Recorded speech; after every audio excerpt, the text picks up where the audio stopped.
প্রাইভেটে গেলাম, প্রাইভেট থেকে এসে এটাকে বানিয়ে ফেললাম। খুব সুন্দর, তাই না?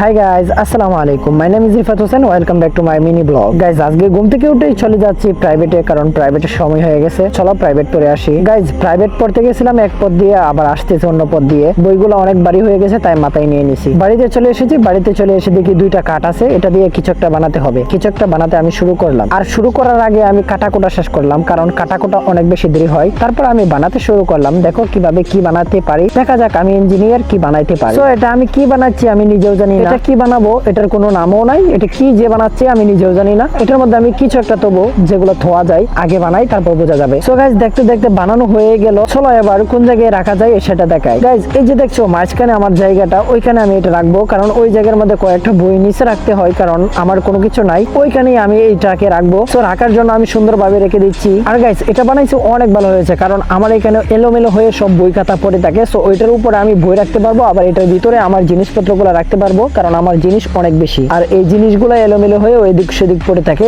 সো তাই জন্য আমি এটাকে বানিয়ে নিলাম। সো এটার ভিতরে থাকবে। দেখো ফাইনালি এটার ভিতরে আমি রাখলাম। সো এটা অনেক সুন্দর হয়েছে, তাই না? চলো এবার লাইক করে চ্যানেলটিকে সাবস্ক্রাইব করে দাও।